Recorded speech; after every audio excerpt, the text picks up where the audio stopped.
I'm focused on his spirit cause it keeps me from his fire. The Holy Ghost was with me, so my fear I leave behind. My sins were all diminished when he took that breath and died. And if you think I'ma give up on my God, the devil is a lie.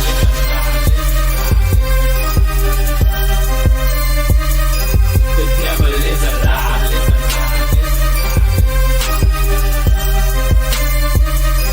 The devil is a lie. Hello, this is Christina Barton. You're watching Black Tea News.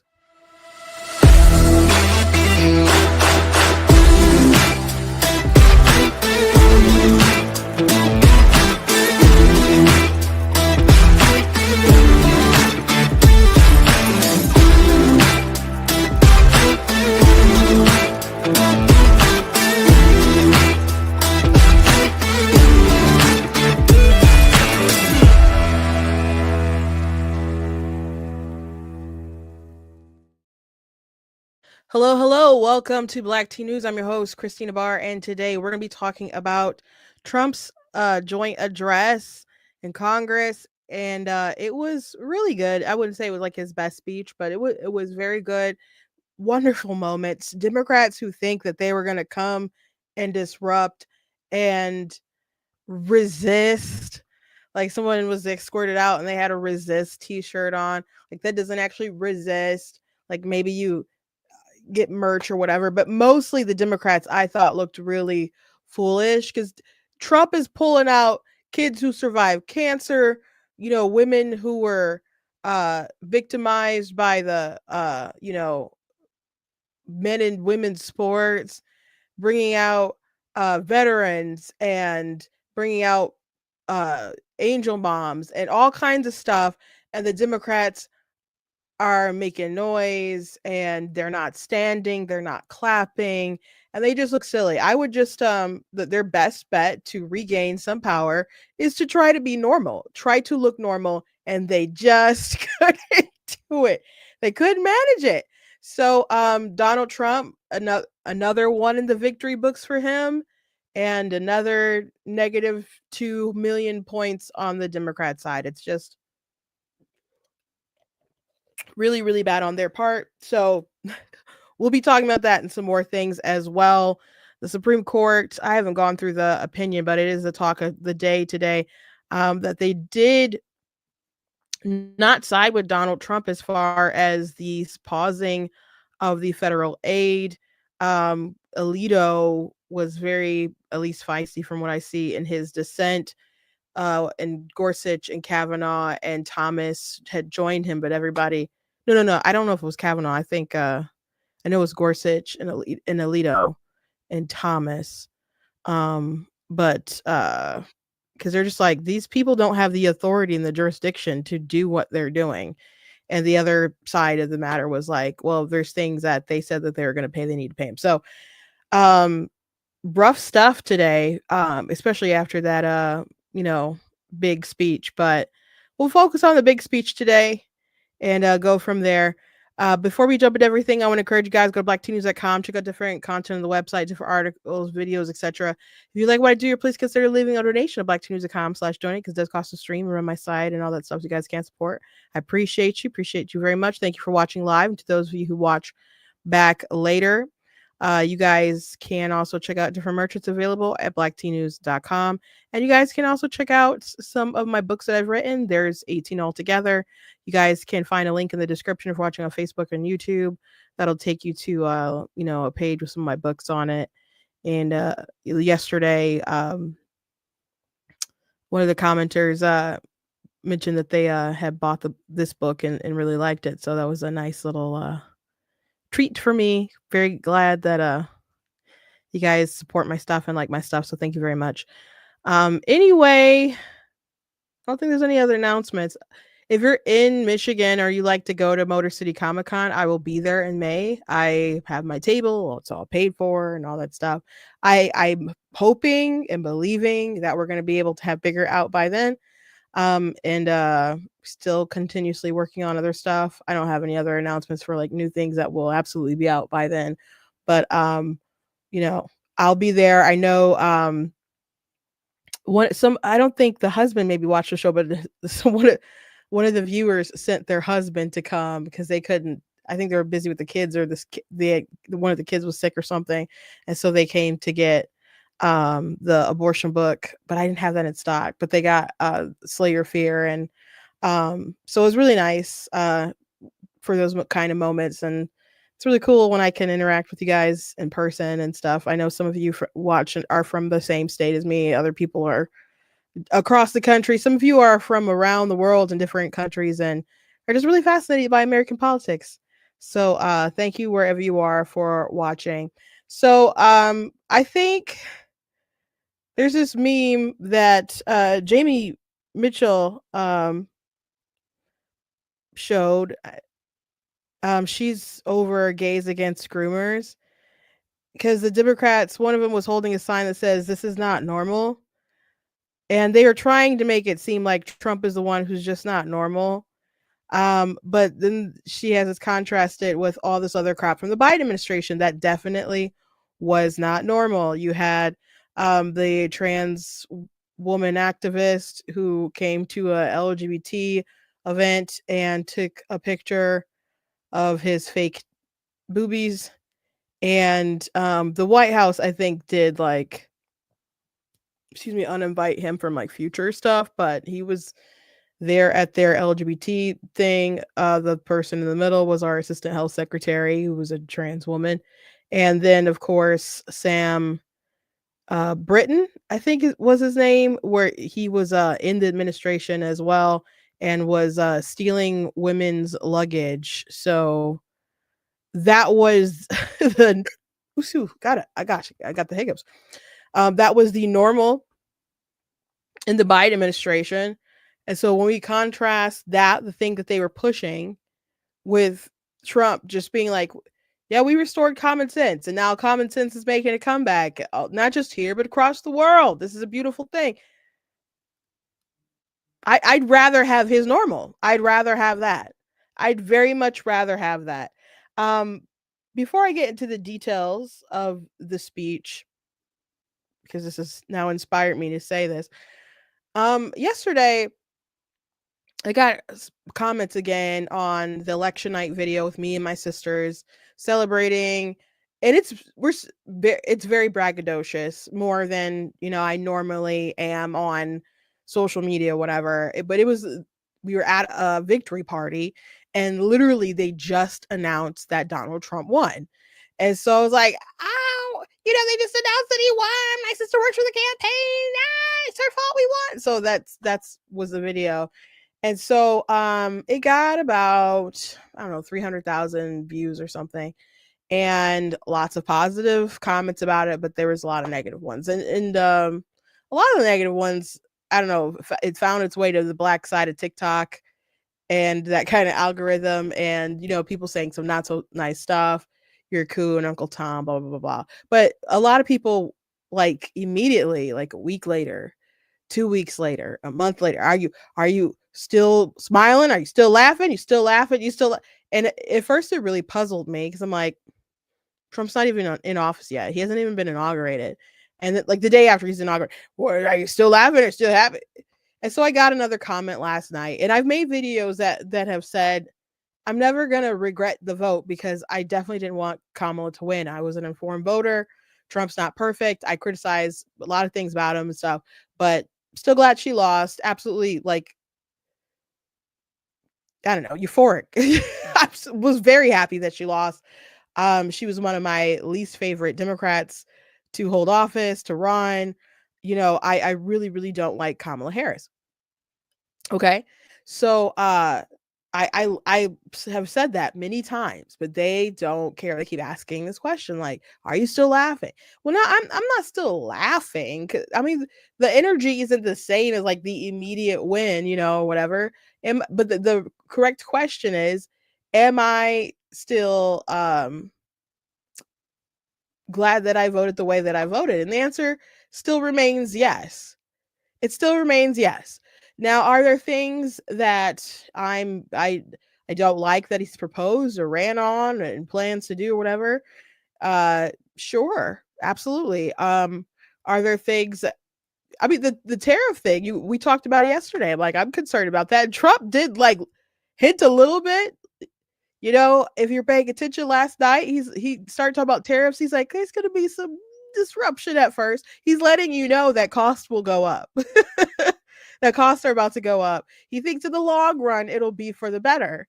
But he's letting you know that there's a chance that our costs of products and will have some kind of disruption or it go up or whatever. He's letting you know. So there's things I'm concerned about. There's things that he's pitched or whatever that I don't love. Okay, we're not gonna be 100%, you know. And I criticized some stuff he did in his other term, his first term, and there are things that I loved, absolutely loved. You know, no one running is perfect. Okay. But if I really just had to, I know I've done the 50 reasons why I didn't vote for her. I've written articles about why I didn't vote for her, why I didn't like her, why I was glad that she lost, and issues with the Democrat Party. And if you watch my show, I've really exhausted that. I don't know, maybe I haven't exhausted you. You guys really like my rants, but I thought of a new one today. If I was just going to explain it in a way very quickly with like one topic that should be able to make people go, oh yeah, that makes sense why you wouldn't want to support Biden or Harris or the Democrat Party at large right now. And some of you might be bracing like, oh, she's about to talk about abortion. I'm not going to talk about abortion right now. I don't think that people who believe that child serial rapists should be in women's prisons if they identify as a woman. I don't think if you are anywhere in the world of possibility where you think that should be how we live and exist right now, I don't think you should touch power. I don't think you should touch power. Definitely not in the Oval Office. Definitely not. First of all, there's can you acknowledge truth? You know, men can't become women, women can't become men. Are you manipulative? Are you willing to change to disassociate what a man and as a woman is from sex, and so you can be able to make up this new definition so you can say that men can get pregnant or whatever, and men, if they just think that they're a woman, then they're a woman and that's what it is and we just have to accept it. If you're in that realm of possibilities, I really prefer that you don't have power. If you can't understand the issue with putting violent men in women's prisons, I think you have a skewed sense of concern and safety and respect for women. I think you have a absent sense of justice and no moral clarity. And if you're willing to try to make that happen, fight to make that happen, or specifically nominate judges who made that happen, I don't think you should be near power. There's a lot of layers to it, right? But really, that it's that simple. Like, does Donald Trump always have the best judgment? No. But if your judgment is anywhere in the realm of possibility where you could see like a big dude and be like, that's totally a chick, and they hurt kids and they should be in a women's prison, or just these dudes who commit crime and end up in women's prisons anyway. If you think that's something that should be going on, like fundamentally, I think you got issues and you shouldn't be near power. And I certainly don't think you should be the president. I think it's that simple. and Kamala and her team knew that it was a killer of an issue. And when Trump started showing his commercials with the "she's for they them, he's for us," she started saying, and fact checkers tried to say, well, there was stuff going on in Trump's administration when he was president about the prisons, and that doesn't mean that he's like consciously thinking like, oh, this is a thing that I'm enjoying, that I like that is going on. But I'm glad we're doing some course correction on some of this crazy stuff. So the transgender stuff was addressed in the State of the Union, and we will talk about that. But yeah, if you want to talk about normal, I'll take I'll take this. Like, people don't like Trump. Like, he's a misogynist. He's sexist. I would rather take that kind of sexist than those gentlemen at the bottom. I'd rather take him than the gentleman at the bottom every day of the week. Every day of the week. And you see these female Democrats, they're dressed in pink. They're dressed in pink, supposed to be in support of women and women's rights. But they all didn't support getting men out of women's sports. That was just the other freaking day. That was the other day. All they care about when it comes to women's rights is abortion. They don't care about their spaces, keeping their spaces safe and private, whether it's the locker room, women's sports, spas, bathrooms. It's just really remarkable.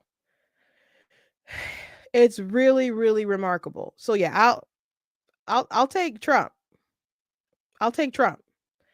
And there are moments when I didn't think he was as strong. And I guess there's might always kind of be some moments when I don't think he's as strong as he ought to be. But right now he's heading it off pretty strong.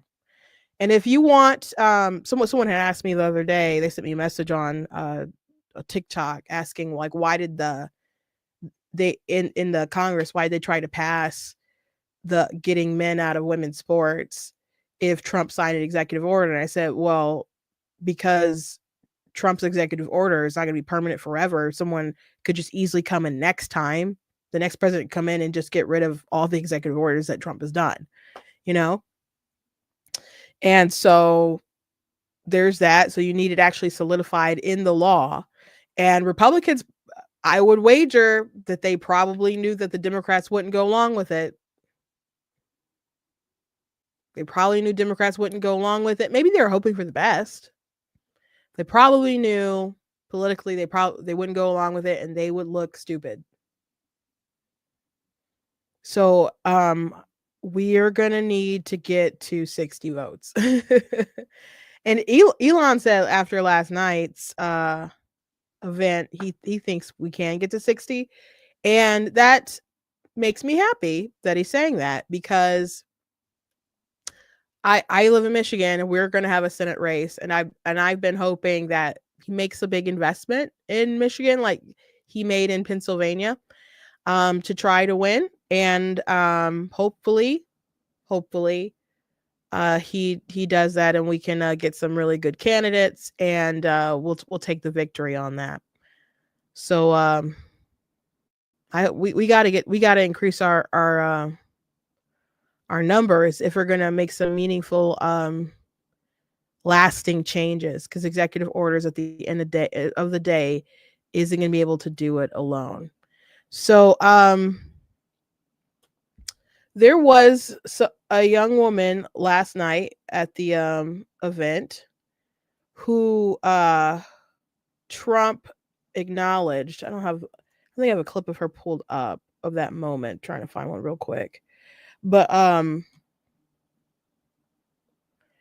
here's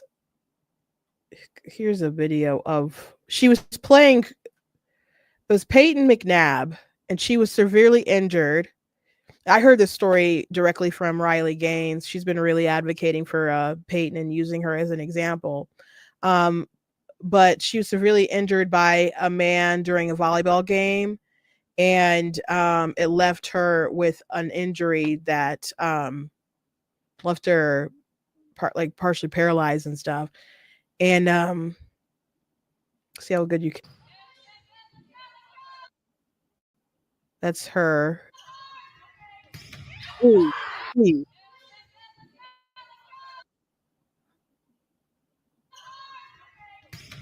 Oh, jeez. That's crazy. I don't like playing with dudes like that, especially like volleyball. I played volleyball just in gym with men, and they didn't care about. I mean, there's like men's volleyball, like you, like actual like athletics and sports or whatever. Um, but I don't know. I was actually on the volleyball team. They didn't care about the rules so much, and how they were setting up the balls and things that they weren't supposed to do. They didn't really care. But the power difference was just incredible between guys and girls. It just is, you know. And so on top of being like, and I don't enjoy men being stronger than women. I don't enjoy that fact of life, but they just are. They just are. So on top of them just being stronger and faster, they didn't actually care about like the technical rules that like, hey, you didn't do that right. They didn't care. They were just like killing us. This might be a little bit of a clip where they talk about it, but yeah, she was honored last night. Years ago, Peyton McNabb was an all-star high school athlete, one of the best, preparing for a future in college sports. But when her girls' volleyball match was invaded by a male, he smashed the ball so hard in Peyton's face, causing traumatic brain injury, partially paralyzing her right side and ending her athletic career. It was a shot like she's never seen before. She's never seen anything like it. Peyton is here tonight in the gallery, and Peyton, from now on, schools will kick the men off the girls' team or they will lose all federal funding.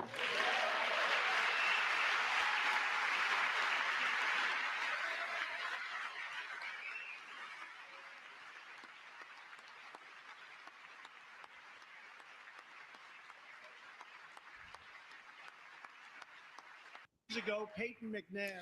So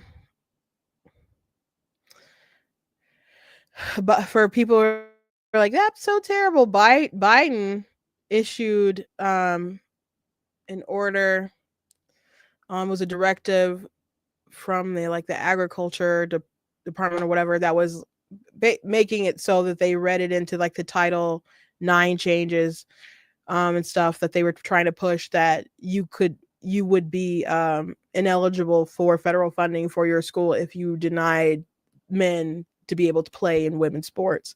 So Trump is just doing the opposite and actually protecting the women. So to the folks on the left who are so aghast at that, Biden did it for unjust reasons. But something I thought was fascinating, there was an article about Peyton that Meghan McCain had shared. And Andy Cohen was upset about it because the press secretary had shared it. And so Meghan said, I've had the pleasure of meeting Peyton. She is incredibly smart, strong, and brave. Both she and her family have been through the unthinkable. Can you just imagine being a parent and there's a volleyball game and everyone's insisting, no, it's fine. That's a girl. That dude's a girl over there. He should be able to play. He's just like everyone else. And he spikes the ball, and you just watch your daughter go down. Can you imagine being a parent and then to find out that she is permanently damaged? Can you imagine going through that? It's just a say. So keep that in mind. I showed you guys a clip of the actual encounter, and man, she went down. And so Meghan shared this. Democrats defending young women suffering from traumatic brain injuries as a result of trans athletes is why they will continue losing every election. So that's what Meghan said. Okay. And so Andy said under it, surprised you're buying into the vilification of the trans community, given the real problems happening in this country, your previous allyship of the LGBTQ community, and the fact that this is non-issue affects about 4 people in this country. That's his response. That's his response to Meghan talking about this specific girl who had a traumatic brain injury, that she is permanently injured from a boy who should not have been playing on the team because he's a boy pretending to be a girl. There's the context. And this guy still is like, oh, why you're playing into the propaganda? This only impacts 4 people. It should, first of all, that's not true. It shouldn't even be one person. But we are talking about one specific person who was harmed, and that's the route you go. That's the route you go. It's really crazy. So Megan did respond to his response. Surprised you're okay with violence against female athletes. Peyton suffered a serious brain damage. Just one story. You have my cell. Always happy to talk privately or publicly on either of our shows because these conversations are reductive to hash out on social media. She was a lot nicer than she perhaps should have been, but apparently that's a friend of hers. But Peyton responded to this person. Andy calling the protection of women's sports a non-issue that affects 4 people is not just dismissive, it's factually wrong. Hundreds of female athletes have lost podium spots, scholarships, and opportunities. My own injury was life-changing, and even if it were just one girl, that's one too many. This is about fairness and safety, not vilification. They're so offended by the facts. They point out a specific story, this girl being harmed, and they used to talk about the vilification of trans people. It only affects 4 people. What about all the girls who play against, it's more than 4 people, all those trans people who've lost spots and scholarships, their right to privacy? Because it's not just one team that exists in a vacuum. So it's everyone who has to play with him versus all the competitors. So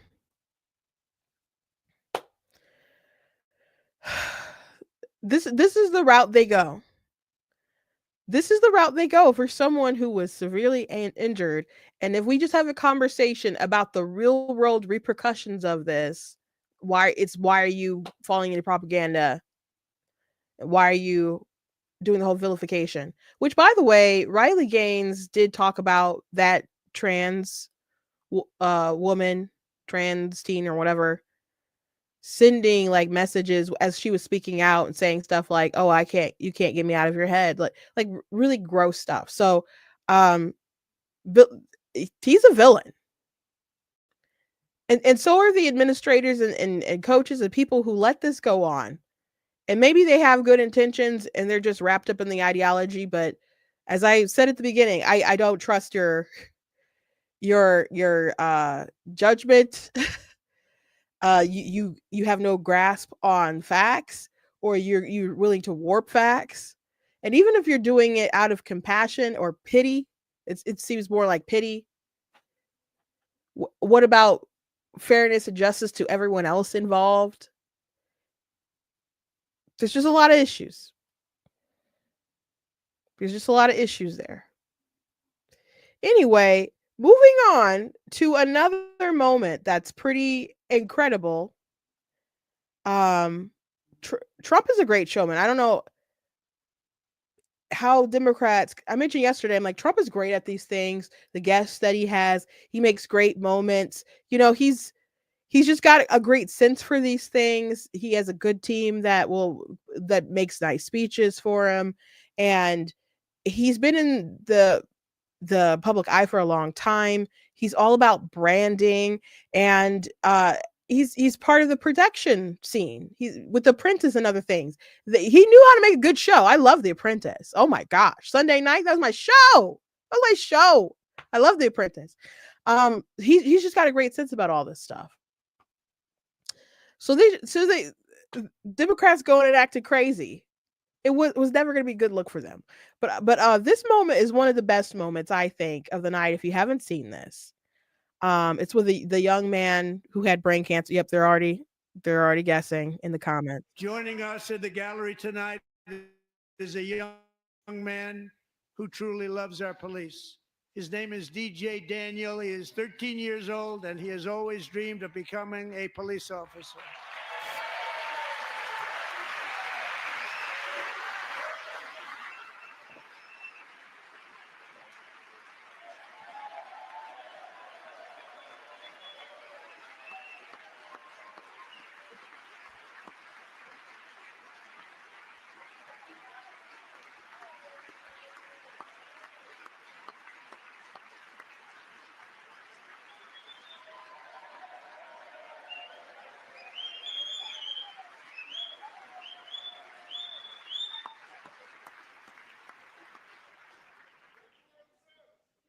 But in 2018, DJ was diagnosed with brain cancer. The doctors gave him 5 months at most to live. That was more than 6 years ago.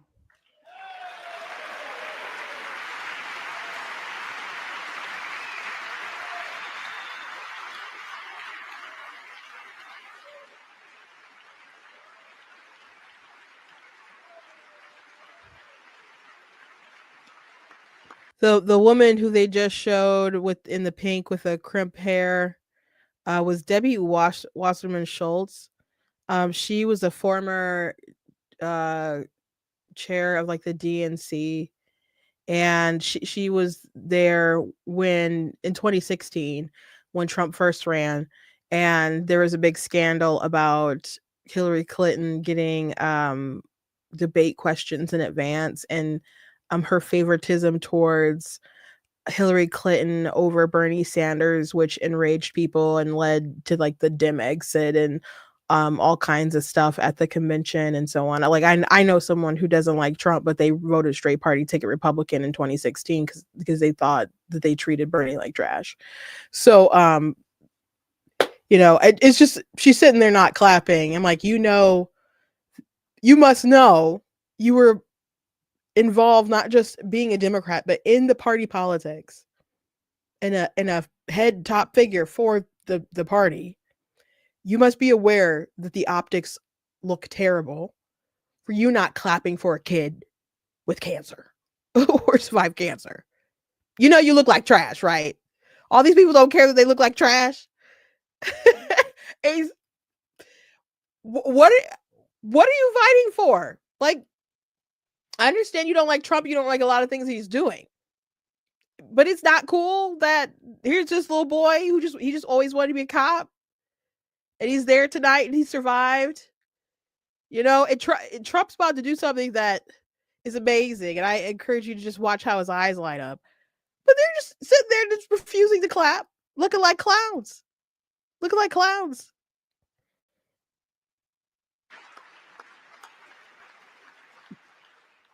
Since that time, DJ and his dad have been on a quest to make his dream come true, and DJ has been sworn in as an honorary law enforcement officer, actually a number of times. The police love him, the police departments love him. And tonight, DJ, we're going to do you the biggest honor of them all. I am asking our new Secret Service Director, Sean Curran, to officially make you an agent of the United States Secret Service. Look how happy he looked. How happy he looked that moment. Oh my God. That moment was so beautiful. I'm just going to roll it back a little bit. Of them all, I am asking our new Secret Service Director, Sean Curran, to officially make you an agent of the United States Secret Service. It's just pure happiness and joy, man. Just going, wow, wow.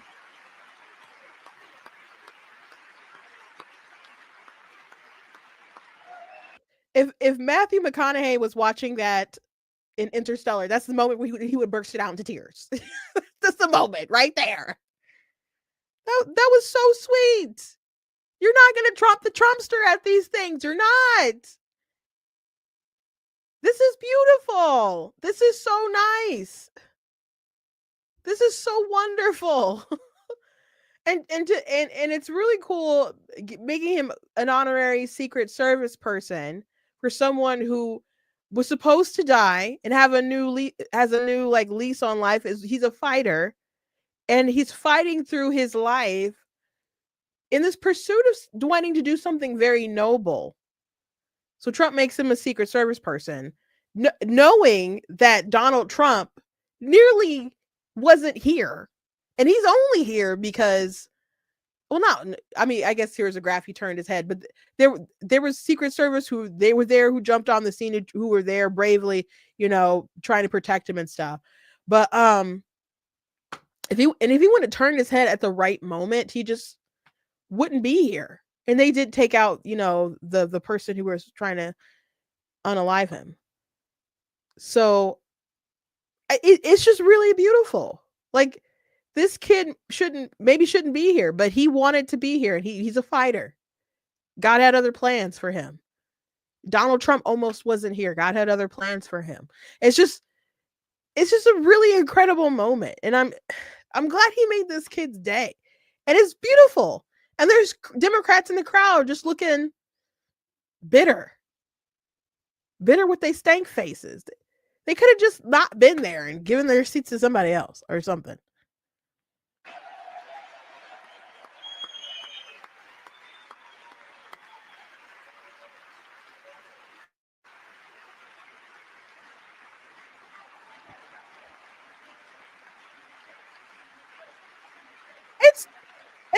It's just too beautiful. It's so sweet. It's so sweet. And then look how happy his dad is. His dad, they're just so happy. Like, Trump does incredible things at these, addresses. And the Democrats just look crazy. But I gotta show you. Beautiful moment. And yet, MSNBC found a way to be insane. I'm sure, maybe, I don't know if you've seen this clip. If you've been on Twitter, you've probably seen it around. I don't know if you watched it yet. But this is incredible. But I think this was a lesson in finding one thing that you let yourself feel. And I let myself feel joy about DJ. And I hope he's alive for another, 95 years, right? And I hope he lives and the life he wants to live. He wants to be a cop. He knows what he wants to do. And maybe when you have childhood cancer, that crystallizes for you. And I hope he has a long life as a law enforcement officer. But I hope he never has to defend the United States Capitol against Donald Trump's supporters. And if he does, I hope he isn't one of the 6 who loses his life to suicide. And I hope he isn't one who has to testify against the people who carried out acts of seditious conspiracy and then live to see Donald Trump pardon those people. But I think this was she could have just said it was a nice moment, and I'm glad he's here, and that was beautiful. But she can't help herself. She can't help herself. Nicole Wallace can't help herself. It's amazing to me. Joy Reid lost her show. They still were willing to use her, but she didn't want to get demoted, basically, so she opted to just leave the network altogether. If they get rid of Joy Reid, they get rid of Nicole Wallace. Nicole Wallace says some wild stuff. I know it's MSNBC, but that was next level. That was next level. I mean, there's people with bad social skills that sometimes make egregious sort of comments, but that was top tier. That was top tier. Like, just read the room, read the country. Maybe in that room, that was the appropriate response because it's MSNBC. I don't know, but just think, like, outside of your bubble. Think outside of your bubble. Was that appropriate at all? In the least bit? To say?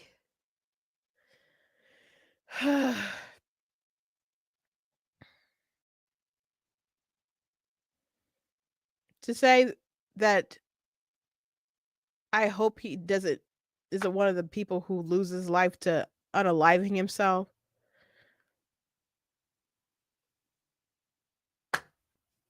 These are the clowns, guys. Trump is so blessed. Donald Trump is so blessed. And he has a lot of things going for him. You know, he has not just that he's like really rich or whatever, but just, he has natural charisma, and, he's very funny. Those things go a long way. Being likable, charming, those things really help you in life and business and entertainment and in politics. Obviously, he has some natural things going for him. He has things that he's built that really are going for him, but he has some big negatives, right? Some big negatives.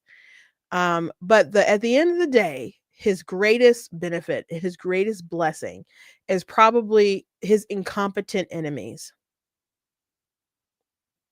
It's his incompetent enemies who just don't know how to stop. Because the American people, they like the speech. Like, they like the speech. The CBS, 76% approve. Speech made you feel hopeful. 68%. 54% said proud. Only 27% said worried.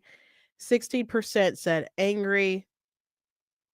I don't think CBS is a haven of just a bunch of Trump folks. Oh, that's a CBS News poll, YouGov.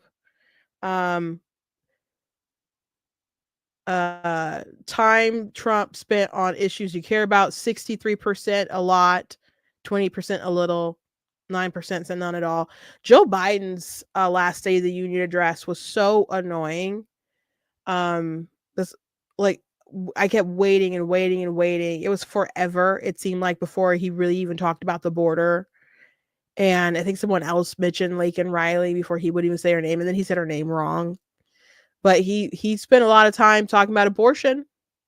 He spent time talking about the war in Ukraine. And I'm like, okay, when are you going to address our border? It's clearly the issue people care about the most. So people saying that Trump addressed things that they care about being at 63%, I think that's a big deal. In speech, Trump was 74% said presidential. And by the way, at these speeches, people on the other side of the aisle, when they do these commentaries and stuff, I've seen many of them say that night he was presidential. He was presidential. This one time I was watching a State of the Union address with Trump. I don't remember which one it was, but I got a call from one of my younger sisters, and she votes the same way, but she's not into politics as much as like other folks or whatever, or me, but I'm in it a lot, obviously. But she called me and she's like, why do people hate him? She didn't understand. She's like, he seems really great. Why do people hate him? I'm like, who knows? I mean, I know, but like derangement syndrome most of the time. 74% said it was entertaining. Yeah. 71% said it was inspiring. 62% said it was unifying. It's nice that so many people thought that, because it was definitely partisan. It was definitely partisan. I don't know how other people feel about that, but it was very much Joe Biden sucked. It was very much Joe Biden was an idiot. He left the open borders, and it was there were several moments like that when he talked about Biden. But at the same time, I don't know how many people feel like they need to defend Biden. Like, people had to defend him when he was the president, but I don't think he will go down in history as someone that people feel like a need to really defend. And I don't think he'll go down in recent history as someone that people really want to defend, because a lot of people are still mad that he didn't drop out earlier, and they're still mad that he decided to run again. And then they're mad that he did things that seem like it sabotaged Kamala Harris along the way. So there's people really mad at Joe, the cover up with his mental decline. So I think people will say what they can to devalue Trump, but I don't think people will necessarily spend the rest of their lives really trying to uplift Joe Biden and the things he accomplished. There was another great moment. People said this is like the best line of the speech. The media and our friends in the Democrat Party kept saying we needed new legislation. We must have legislation to secure the border. But it turned out that all we really needed was a new president. Yeah. Yeah, we talked about that yesterday, how border crossings are significantly down. It was I don't know, I think it was like 8,000. I can go back and try to find the numbers, but um as opposed to like hundreds of thousands, the previous years, and now it's down to 8,000 for February. So there's a big shift, and not just cuz I mean, there are laws on the books that are being enforced. They were sending people back. Not even a lot of stuff that they've processed, just stuff that people who already had final orders, who the Biden administration should have already got rid of them and taken them out of the country. And them just following through on that. They ended up deporting a lot of people. And the fact that they are deporting people, the people who have been deported are telling other people don't bother going to the US because they will send you back now. It was different when people didn't think that they were going to get sent back. All the incentive in the world to come and go to the United States of America, which I believe is the greatest country in the world. Trump, where's some other highlights? Trump did mention Greenland. He said he believed the people of Greenland should decide their own fate, but he did let them know that if you want to be part of America, like, we're here. And he said it's good for national security and stuff. He did mention the Panama Canal. He did, which, that's an important issue too. He mentioned Ukraine. He said Zelensky sent a letter and is ready to sign the agreement. So Zelensky is, trying to patch up that error from Friday. So there's that. He talked about he had January Joan. No, it was January Littlejohn, I think is her name. She was a mother who in Florida, they tried to give a bunch of a gender plan for her child and change the pronouns and like have them lead a double life, and they were asking like what kind of cabin do you want to stay in, and overnight trips with the school. I probably would have had to go cut somebody, I'm not gonna lie, but you do it well with my child. Like, I know literally you can't do stuff like that, but there's just like, when I think about people trying to do stuff to your children and to build up this divide and sow division while you're trying to mentally abuse my child and lead them down a pathway that could lead them to physical destruction. It just makes me angry. It makes me angry, and I have to dial it back. But there's burst of rage just thinking about it. But anyway, her story became like national sort of news or part of the national conversation when the law in Florida was passed, the parental rights and education bill, that everyone's like, it's the Don't Say Gay bill, which wasn't called the Don't Say Gay bill. And once people actually looked at the actual law, which was like 6 pages, we read it several times on the show, people were like, oh, that's actually very reasonable, on both sides of the aisle, supported it. But she was there, I think maybe for the signing of it, but different press conferences stuff, they talked about her story. So you better watch the schools your kids go to. Someone else in the comments said it boils my blood too. It boils my. I don't even got a kid right now, but it boils my blood. Just thinking about it. Oh my gosh. There were disruptions. I mentioned how the women were wearing pink. People had signs that they were holding, and people were actually pushed out. I watched the video straight from the White House channel. Excuse me. So I didn't see all the angles other people were watching and stuff. So but when there was the disruption at the very beginning, like people got really mad when Trump mentioned that he won the popular vote. There was a lot of disruption, and Democrat Rep Al Green ended up getting kicked out, and some people just left themselves. Who cares? Go ahead, leave. But you know, there was, when Obama was president, there was a Republican who yelled out, "You lie," when Obama was lying about something.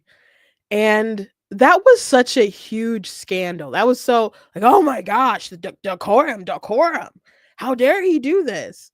And we've just come a long, long way in a downward spiral as far as decorum. And you know, they didn't bring out like boom boxes and things like that to be super disruptive, but they were loud. And then once they were loud enough, Speaker Johnson, like, he's like, wait a second, Mr. President. And he warned them and they kept making noise. He's like, okay, the sergeant of arms, they're about to enact justice and start ejecting people. So they did eject some people, and some of them like actually left.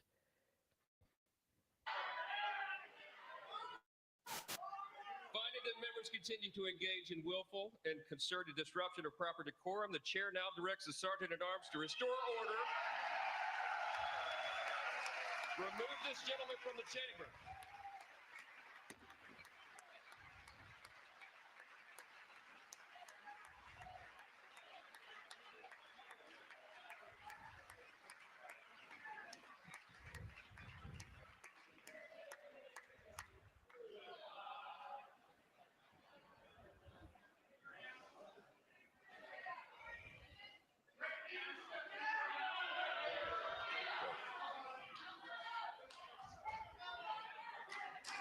Like you've been in there long enough. Like, I know you're a clown. There's plenty of clowns. There's clowns on both sides, but Democrats have a lot of clowns.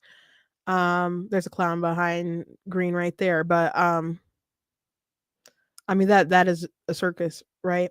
So, but you could just sit there. I know it's not pleasant. You didn't vote for the guy. You didn't want him to win. You don't like him, but it is what it is. You win and you lose. There's two parties. One loses, one wins. You try to govern, and you try to respect the American people. Again, Trump won every swing state. He increased his gains with Hispanics and with the Black community, Asians, the youth vote. So many counties flipped, and he won the popular vote in every swing state. Like, there's a mandate. The American people are with him on a lot of issues. The border, totally with him on the border, totally with him as far as the women's sports thing goes. That is a chef's kiss blessing from on high to Republicans. That is a blessing. The way the Democrats clown themselves over this issue. It's 80-20. 80-20, guys.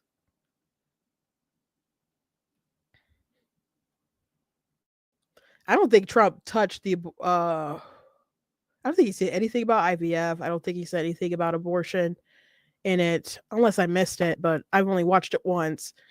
JD Vance, and there's like a hot mic moment between JD Vance and Speaker Johnson. And then JD said something like, how can you like stand here and be here for like the 90 minutes or whatever? And Johnson was like, it was just really, hard when Biden was like so political. I don't know if that conversation was after or before. I'm going to assume it was probably before. But when I'm watching that, I'm like, there's no way Trump is going to speak for only 90 minutes. I'm like, that's crazy. He's not speaking for just 90 minutes. Never in his life. Trump is a talker. And then there's applause and other things that happened. So I think the whole maybe it was kind of close. If there weren't disruptions, maybe it could have got close to 90 minutes. but on the White House stream, it was like 2 hours. But some of that time was them trying to actually start the stream. So some of it was waiting time. So it might have been close to, it was somewhere in between, but it was more than 90 minutes. It had to be. It had to be. But overall it was a good speech. And he honored veterans. There was a man who had taken in a lot of foster kids. He had the wife of the man who was killed in Butler. You know, he just had a lot of folks there, and Democrats weren't clapping, they weren't standing, and they just look silly, and people use it as a talking point for them not being on board. Now the response, Alyssa Slotkin, who is from my state, if anyone wondered, she's one of our state senators. She did the address. I haven't watched the address yet. People say it was bad or whatever. I don't know. That's from biased sources. And people were noting that they're using her. She came in 2018 and was elected to Congress. She just won a Senate race. That was very close, but she ended up winning it. And it was the midterm, usually you lose seats and stuff after, like, Trump came in, House, Senate and stuff. He lost some seats. And there was a lot of backlash. Like, suburban white women don't like Trump, et cetera, et cetera. So they started nominating.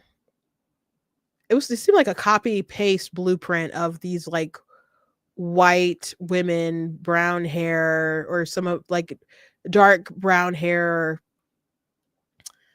or maybe black hair, but I think mostly like brown hair. But Alyssa Slotkin and gosh, what's my congresswoman's name? Haley Stevens, and different women like that. And Whitmer came in and they won their trifecta in Michigan. It was just kind of like the year of women. They decided, the Democrat Party, we're going to focus on electing women, and we're going to try to make it seem like they're moderate. And Alyssa Slotkin, to a lot of people, might, I don't know, she seems less crazy than a lot of other Democrats, but she's still left wing. And they're passing around a clip online of her reading I Am Jazz. So again, if you're in that ideology and you're just going to pretend like a little boy can become a little girl, I don't trust your judgment. Because you're willing to lie to achieve political gain, and you're willing to deny basic truths about reality. And knowing the sort of, Jazz had, like, different complications with surgeries and started having them as a minor. So to go out and read that book and promote that book, it just, you're still in the crazy cat lady, And when I say crazy cat lady, if you have cats, God bless you. I'm not too fond of actually animals in general, but I'm thinking about The Simpsons. There was an episode of a literal crazy cat lady, and she would throw cats at people. So when I say crazy cat lady, a lot of times my mind goes to that image of The Simpsons. So she's still in that category a bit with some of these other issues. She's pro-war, though. So maybe that's what they mean as a middle of the road, some moderate, because they can agree on funding wars and something. But anyway, the White House had some words about the sort of disruptions that went on last night. The behavior of Democrats last night was completely disgraceful and demonstrated how severely out of touch they are with the American public. It was the most shameful moment in the history of presidential addresses in that beautiful chamber. And what was supposed to be a unifying moment for our I don't think she's talking out of her butt right there. I think that's probably true. Again, it was so Obama wasn't that long ago.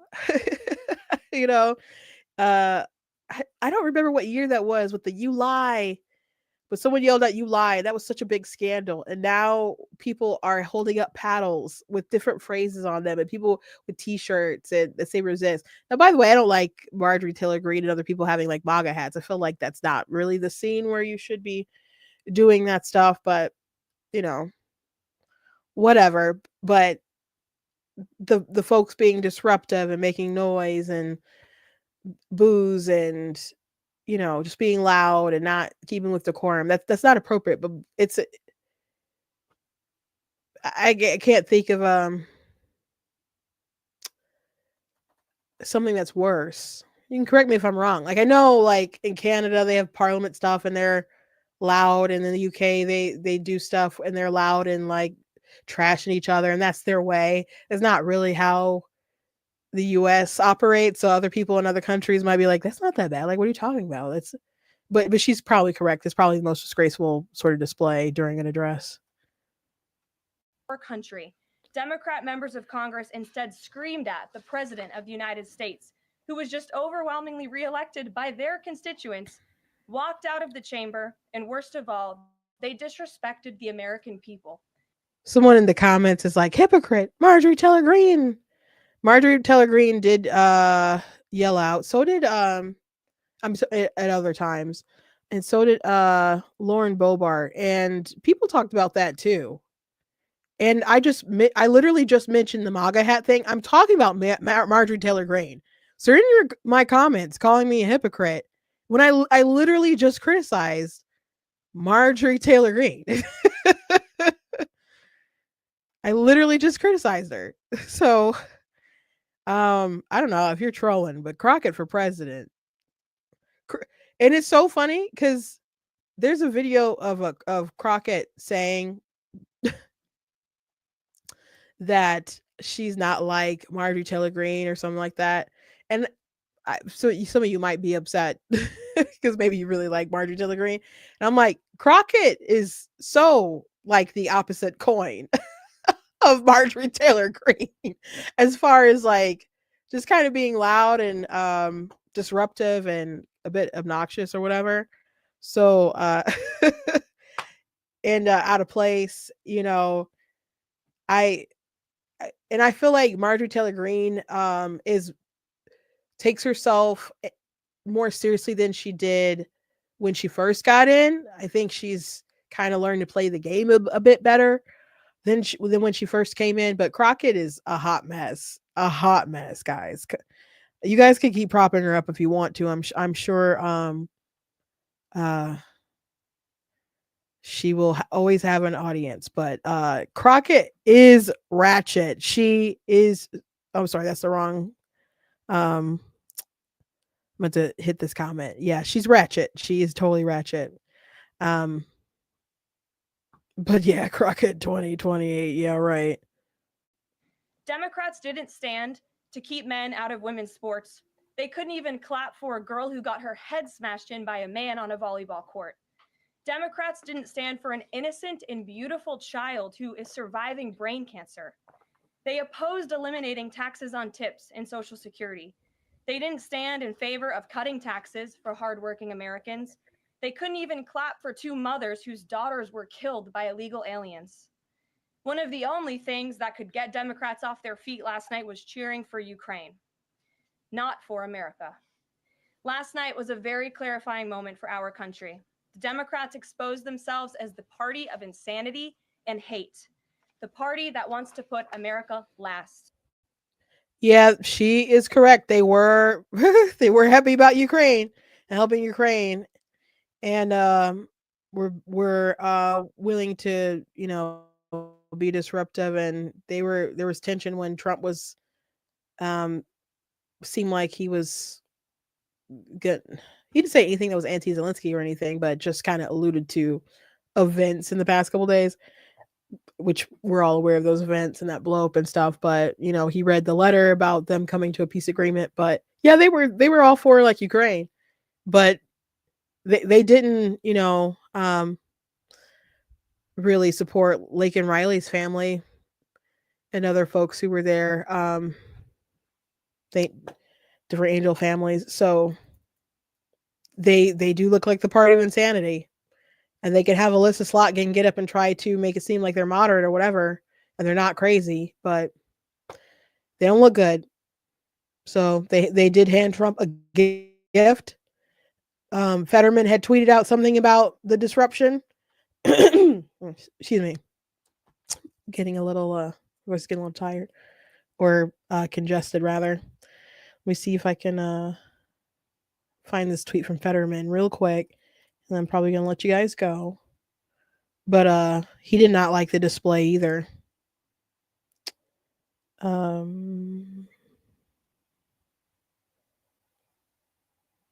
was yesterday. It was a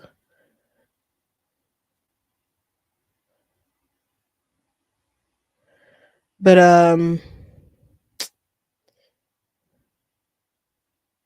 oh, here we are. He talked about unhinged petulance. He said it only makes Trump look more presidential and restrained. We're becoming the metaphorical car alarms that nobody pays attention to, and it may not be the winning message. And the political headline giving bingo, Democrats silent protest against Trump falls flat. Yeah, so those in the picture you can see some of those paddles that they had with different phrases, and it was just whack. Like, and they were planning their resistance like prior to be like to be disruptive, and they couldn't. They decided not to go too far with the disruption, but they were disrupt. They could have just sat there and been adults and clapped at appropriate things. I don't understand. I don't understand this. If I was there, the Democrats would just, and I was a Democrat, they just would have had to been mad at me because I would have clapped, maybe cried if I was there with the kid with the cancer story. That was beautiful. That was beautiful. I know I said that was probably gonna be my last thing, but I do want to play this video that the White House put together. They interviewed some of these guests.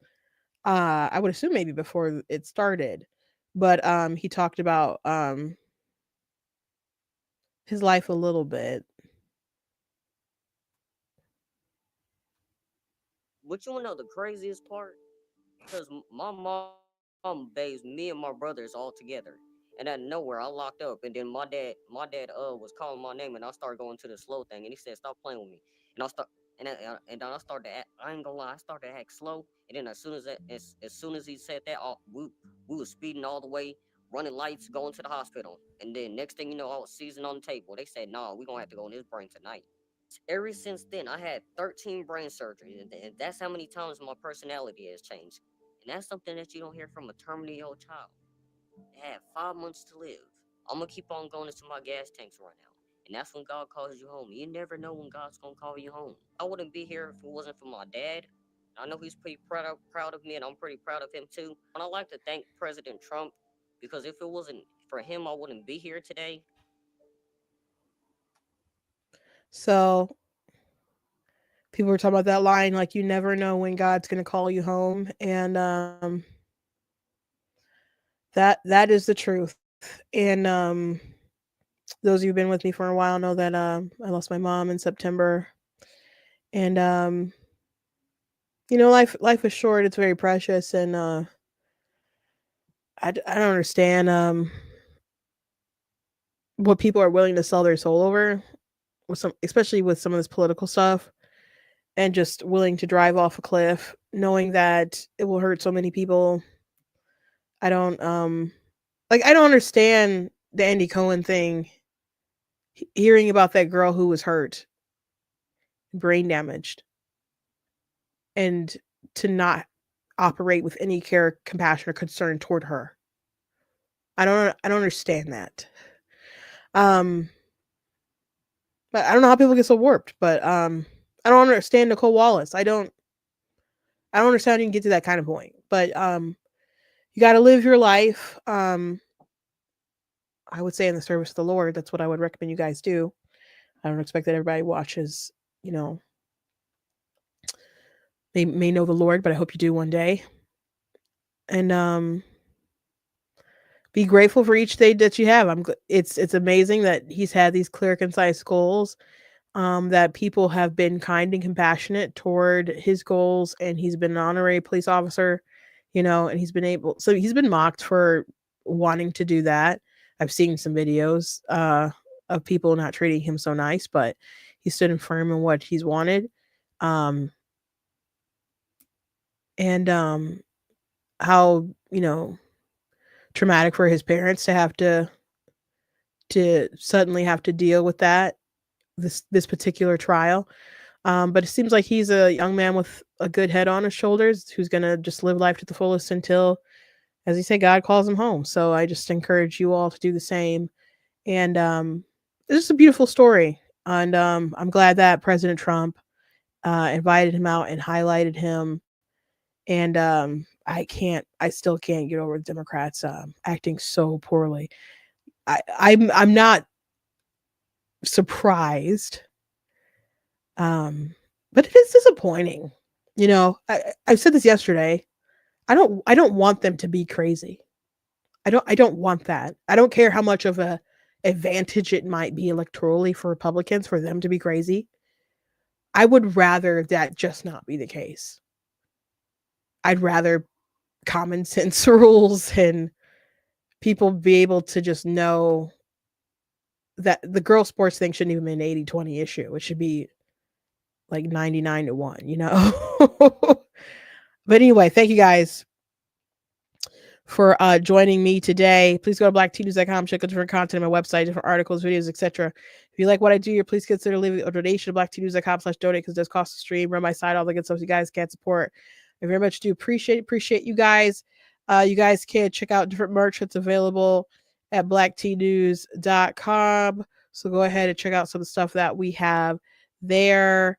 We show one of these mugs. We got Black Tea Mug and other things. Please go ahead, check out some of the books I've written. I have 18 that are published all together. I do have a really cool children's chapter book called Super Kid, loosely based on some stories about my dad when he was growing up. And then I start making these characters, and it's a really cool series. But I have 18 altogether. There's a link in the description that'll take you to an Amazon page if you check that out, if you're watching on Facebook and YouTube. God bless you guys, and I will see you tomorrow.